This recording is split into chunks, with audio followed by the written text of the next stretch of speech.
Carlos Lopez de Porto Rico. Rapport d'un ex-sorcier qui est allé en enfer. Salut mon frère.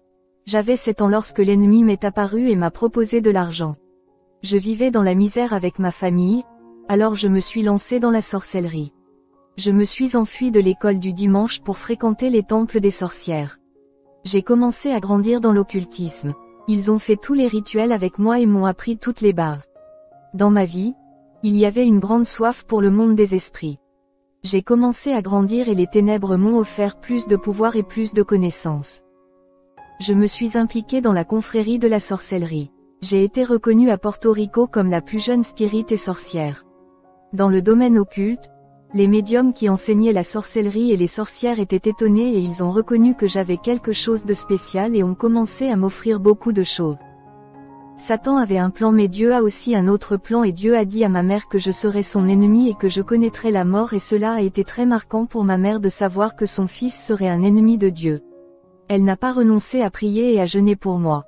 J'ai continué à grandir dans la magie occulte et cela m'a amené à un niveau impressionnant, à tel point que je suis devenu un chasseur de têtes. L'ennemi m'a emmené dans un haut niveau de maçonnerie pour effectuer un travail spécial. Il a fait ça avec moi pour détruire la création de Dieu. Il m'est apparu et m'a offert le pouvoir et l'argent. Il m'a dit, « Votre travail maintenant n'est plus de faire des sacrifices ou de faire de la sorcellerie pour vos clients mais de détruire les églises. » L'argent qu'il m'a offert était impressionnant et avait un pouvoir élevé. Il m'a dit, « Tu auras des pouvoirs spéciaux pour voler dans les airs ou te transformer en chien. Vous pouvez faire beaucoup de choses, mais je veux que vous détruisiez les gens qui chantent des louanges à Dieu parce que je ne peux pas entrer à sa place. » Cela m'a marqué parce que son objectif était de détruire les églises et de capturer les âmes. L'offre était irrésistible. J'ai accepté. Il m'a emmené au manoir blanc de Porto Rico où se réunissent tous les sorciers, sorcières et satanistes. Ils ont dit, « Avec votre calibre, vous pouvez faire le travail que nous ne pouvons pas faire. » C'est à ce moment-là qu'ils m'ont dit de détruire les églises que la guerre a commencé. J'ai commencé à détruire les églises par la sorcellerie et la sorcellerie. J'étais un destructeur d'églises. J'ai passé 23 ans à détruire des pasteurs missionnaires évangéliques et je les ai pourchassés. J'étais un chasseur de têtes. J'ai recherché ceux qui vivaient et jeûnaient vraiment et j'ai commencé à travailler avec des maladies spirituelles. Je veux que les gens comprennent que l'arme de l'ennemi est spirituelle. Ma persécution était cruelle et extrême. Il n'y avait aucune dénomination que je n'ai pas visitée. J'ai rendu visite à tout le monde. L'ennemi s'est présenté à moi habillé comme un ange brillant et était très beau. Ses yeux étaient bleus et elle avait une beauté qui n'existe pas sur terre. C'était une femme noire qui ne me laissait pas voir ses pieds mais cela n'avait rien d'important pour moi. Mais il y avait quelque chose dans ses yeux qui était très impressionnant. J'ai été attiré par ses yeux. C'était comme si ses yeux capturaient mon âme. Ses yeux avaient le charme le plus mortel d'un serpent. J'ai accepté le poste. Elle m'a donné beaucoup d'argent. En une journée, c'était entre 10 000 et 20 000 $. Parfois, il me disait, « Je te donnerai 50 000 $ mais je veux que tu détruises complètement cette église. » Chaque fois qu'il m'apparaissait, c'était une mission. Elle a dit, « Je veux que vous détruisiez ce pasteur en particulier. » Je lui ai dit, « Pourquoi ne le détruis-tu pas toi-même ?» Elle m'a dit, « Je ne peux pas être partout à la fois. » Elle, même reconnaissait qu'elle n'était pas omniprésente. Elle a dit, « Ce n'est pas seulement vous qui détruisez les églises, mais il y avait partout des spirites, des satanistes, des sorciers qui détruisent les églises. » Elle m'a toujours envoyé un message. Il y avait des gens de Dieu qui étaient audacieux. Ils sont saints et séparés et de nombreux sorciers ne peuvent pas les toucher parce qu'ils sont remplis du Saint-Esprit et ils nous font la guerre. Nous ne pourrions jamais les toucher. Nous envoyons des accidents, des infirmités spirituelles et des lances de mort et pourtant nous ne pouvions pas les toucher. Je veux que vous compreniez que Satan peut guérir votre maladie afin que vous deveniez son captif. C'est son mensonge mais le seul qui a le salut est Jésus-Christ. Il a la vérité et la vie. Le Seigneur me regardait toujours parce que j'avais une mère qui jeûnait et priait toujours pour moi. Je suis allé dans une église qui priait et jeûnait et j'ai vu un manteau blanc recouvrant ces gens et j'ai pensé, qu'y a-t-il chez ces gens que je ne peux pas détruire? J'ai pu détruire de nombreuses églises et pourtant, dans cette église, je n'ai même pas pu enlever les cheveux de ces gens. J'ai dit, qu'est-ce que ces gens ont que les autres églises n'avaient pas et que je pourrais détruire? J'ai mis des sorts, des charmes, de la sorcellerie sur les portes de ces églises sérieuses, mais je ne pouvais rien faire à leurs gens. Le Saint-Esprit marchait avec eux et cela m'empêchait de leur faire quoi que ce soit. Il y avait des gens qui allaient à l'église et je cherchais quelqu'un à détruire, n'importe qui, que ce soit le pasteur ou les membres de l'église.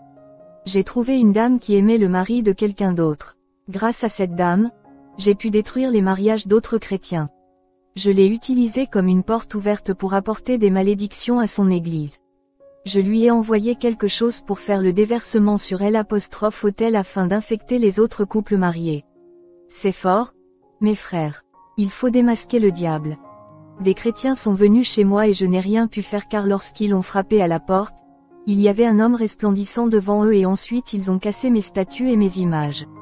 J'ai pensé, qui sont-ils pour faire ça? Qui sont ces gens? Mais je ne pouvais pas bouger. Je m'étais préparé. Il y avait du sang sur le sol, mais ces gens s'en fichaient. Ils dirent, nous n'avons pas peur du diable puisque nous avons le Dieu Tout-Puissant. Je ne pouvais pas bouger. Le pasteur a dit, tais-toi au nom de Jésus. Et je n'ai pas pu ouvrir la bouche de la nuit. J'ai pensé au pouvoir que ces gens ont. Dieu a dit par la bouche du pasteur qu'il était prêt à me pardonner. J'ai dit, vous êtes mon ennemi. Comment est-il possible que tu veuilles me pardonner? J'ai refusé. Je ne voulais pas connaître Jésus-Christ. Ma femme et mes enfants pleuraient mais j'avais le cœur dur. Dieu m'avait dit, pour cette femme, je t'aime. À ce moment-là, j'ai pleuré oui. J'ai pleuré parce que la parole de Dieu est comme une épée à double tranchant qui pénètre dans le cœur. Il y avait une prophétie qui s'accomplirait et que ce serait la mort pour moi si je ne viens pas à Jésus. Le Seigneur m'a dit par l'intermédiaire de ce pasteur, si tu ne viens pas à moi, la mort viendra à toi. Mais j'ai changé d'avis et j'ai refusé Jésus. Je ne voulais pas de lui. 3 jours plus tard, la mort m'a surpris. J'ai eu un arrêt cardiaque, un accident vasculaire cérébral et une insuffisance rénale. Ma femme m'a emmené à l'hôpital et le médecin a confirmé mon décès à 6 heures du matin. Je ne voulais pas de Jésus et la mort m'a surpris.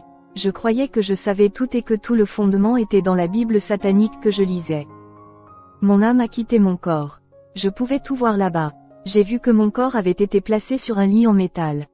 J'essayais d'entrer dans mon corps mais je n'y parvenais pas. Mes 5 sens s'étaient aiguisés. J'entendais dans mes oreilles le bourdonnement des bêtes.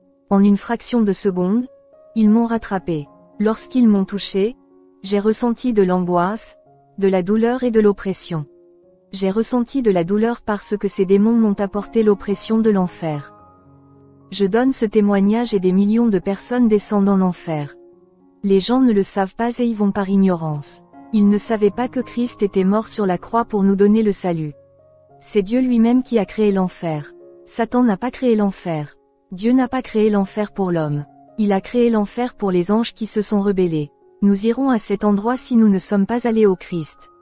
Je ne voulais pas aller en enfer avec une escorte. La douleur était brutale et je ne pouvais pas m'échapper. Mon âme a crié mais personne ne m'a entendu. Là où j'étais, il y avait beaucoup de monde. C'est un endroit sombre où les démons ressemblent à des cigarettes qui passent d'un endroit à un autre. Une porte s'est ouverte et j'ai vu une peste qui a causé la mort et la chute de millions de personnes à cet endroit. Il n'y a pas d'endroit avec une odeur plus forte que cet endroit. Toutes les pestes sur terre ne sont pas comparables à cet endroit. Les cris provenaient de millions de personnes à la fois. J'ai dit aux démons, stop, vous travaillez pour moi sur terre. Je m'appelle Carlos Lopez. Ils m'ont dit, nous ne nous soucions pas de qui vous êtes. Sur terre, vous aviez le pouvoir, mais ici, nous sommes aux commandes. Les démons se moquaient de moi. Ils se tournèrent devant moi sous la forme de Sainte Barbara. Sainte Barbara et Yemania, reine de la mer, déesse du royaume marin, sont vénérées par les catholiques de Porto Rico. Derrière Sainte Barbara se trouve l'Orixa ou entité démoniaque Lanza Dei, la guerrière Oria, dame des âmes, des vents, des tempêtes, des éclairs et des tornades. Les 16 entités démoniaques vénérées dans le candomblé et l'Umbanda, religion de sorcellerie du Brésil et d'Amérique latine, correspondent à un ou plusieurs saints catholiques. Les premiers Africains Yoruba sont arrivés au Brésil comme esclaves. La religion des Yoruba était le candomblé. En raison de l'interdiction catholique, les esclaves ont commencé à associer leur divinité aux saints catholiques pour exercer leur foi déguisée. Ainsi, aujourd'hui, dans l'Amérique latine moderne, lorsqu'un catholique s'agenouille devant la statue d'un saint catholique, il s'agenouille devant l'une des 16 entités démoniaques dans l'esprit. Ils m'ont dit, MAC, pourquoi es-tu tombé ici? Ils ont fait beaucoup de choses en me torturant. La chaleur à cet endroit était comme si le soleil était là. La vapeur brûlait, la chaleur était intense, il y avait beaucoup d'âmes torturées. Les démons m'ont emmené jusqu'à l'entrée et ensuite j'ai vu comment les âmes tombaient là de différents endroits et je me suis allongé. Nous étions à la place des sorciers. Il y avait des sorciers de tous âges vêtus des vêtements de leur époque. Il y avait une colonne de feu et j'ai dit, qu'est-ce que c'est? Où suis-je? C'était l'agonie et le désespoir. J'ai commencé à sentir que mon âme se tarissait. J'ai ressenti une douleur que je ne peux décrire dans cet endroit. J'ai senti les vers. Les vers avaient 3 bouches. Les vers émanaient de l'âme. Si j'en retirais un, 20 autres apparaissaient et ils sont comme des poux au sommet de L''âme. J'ai vu comment les âmes couraient là-bas en hurlant d'hystérie. Ils ont crié en disant, Dieu me sauve d'ici. Et les vers étaient sur eux. Ils jetaient les vers de feu mais si l'un d'eux sortait, les démons riaient. J'ai dit, j'ai les bases de la sorcellerie et les démons m'apparaissent. Ils m'ont dit, qui vas-tu appeler? Et ils se sont transformés en dieux païens. J'ai dit, pourquoi m'es-tu apparu sur terre? Ils m'ont dit, nous faisons tomber le monde dans la confusion pour qu'il finisse ici en enfer. Ils dirent, lorsque le juste vous a appelé de votre vivant, vous avez refusé. Vous en aviez l'opportunité mais vous l'avez refusé. Maintenant, vous êtes arrivés à cet endroit. Ils ne prononcent pas le nom du Seigneur. J'ai crié, il y avait des bêtes dans les cages. J'ai vu des elfes maltraiter les sorcières.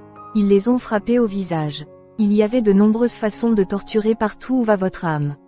Ce n'est pas le purgatoire mais l'enfer et des L''instant où l'on refuse le Seigneur Jésus, on atterrit ici. Soudain, quelqu'un est entré dans cet endroit et les démons se sont dispersés. L'endroit était éclairé comme s'il faisait jour. C'était quelque chose d'impressionnant. C'est alors que j'ai entendu une voix m'appeler par mon nom à 3 reprises. J'ai rencontré le Seigneur Jésus. Il portait une robe blanche et flottait dans les airs. Il avait des sandales et ses pieds dégageaient du feu. Son feu était différent du feu de l'enfer. Puis une main est apparue, a versé le sang et m'a nettoyé. J'ai commencé à ressentir un soulagement et les vers sont sortis. J'ai dit, Seigneur, sors-moi d'ici. Je vais prêcher ta parole. Je sais que je suis un faux. Je sais que je t'ai persécuté. Laissez-moi sortir d'ici. Le Seigneur m'a dit de me taire et m'a dit, je suis juste venu te chercher parce que je l'ai promis à ta mère. Je ne t'ai pas cherché parce que tu es Carlos Lopez. Je peux envoyer une personne en enfer et lui donner une révélation. Je suis allé te chercher parce que j'avais fait une promesse à ta mère. Ce qui m'a marqué, c'est de voir ces bêtes animales. Des démons en forme de scorpions torturaient les prostituées. Je pouvais voir les hommes qui buvaient de l'alcool. Les démons leur donnèrent de l'acide et ils burent et consommaient.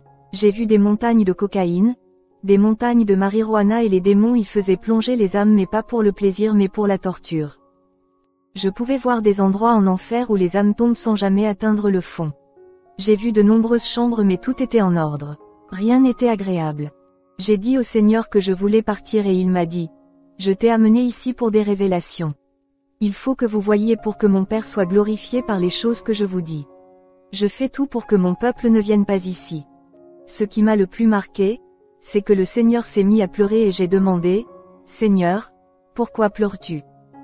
Il m'a dit, je t'emmènerai dans un endroit encore plus terrible, un endroit dont personne ne veut, un endroit auquel mon peuple ne veut pas obéir à cause de ma parole. La même parole qui vous soutient et la même parole qui vous condamne. Je pouvais voir un lac et à cet endroit, je pouvais voir des gens submergés à cet endroit et les démons les poignarder, les torturer et se moquer d'eux. J'ai vu des gens habillés en costume. Le Seigneur m'a dit, ce sont des pasteurs. Ils m'ont volé les dîmes et les offrandes. C'est mon peuple qui n'a pas donné la dîme ni donné d'offrande. J'ai dit, Seigneur, les bergers sont bons. Comment se fait-il qu'ils soient ici? Le Seigneur m'a dit, un jour, tu comprendras pourquoi aucun voleur n'entrera dans mon royaume. Je pouvais voir un évangéliste qui trompait les gens, leur mentait et les manipulait et le Seigneur m'a dit, vous ne pouvez pas tromper le Saint-Esprit. Vous ne pouvez pas tromper les gens. Vous ne pouvez pas manipuler la parole, sinon les fléaux de mon livre tomberont sur vous. Je n'ai pas compris ce que le Seigneur m'a dit. Il m'a dit, vois-tu le missionnaire là-bas? Je l'ai vu et le Seigneur a dit, elle a été torturée là-bas parce qu'elle a ramené les vêtements des enfants à la maison et a vendu les dons. Ils ne sont allés nulle part. Elle les a vendus et a payé la maison et la voiture. Les bénéfices ne sont jamais parvenus aux œuvres caritatives prévues. Elle pensait pouvoir tromper Dieu. Le Seigneur m'a dit, mon esprit enseigne tout. Je vais vous montrer pourquoi mon peuple se perd.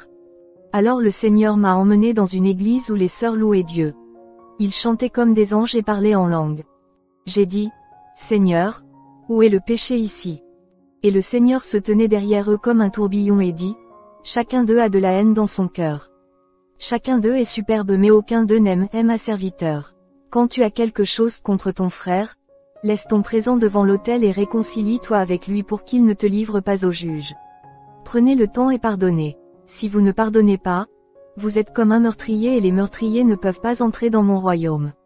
Mon esprit enseigne cela tout le temps. Ma parole dit dans 1 Corinthiens 13:1, même si je parle les langues des hommes et des anges, et que je n'ai pas la charité, je suis devenu comme un airain qui résonne ou une cymbale qui retentit. 2 Et bien que j'ai des prophéties et que je comprenne tous les mystères et toute connaissance, et bien que j'ai toute la foi, au point de déplacer des montagnes, et que je n'ai pas la charité, je ne suis rien.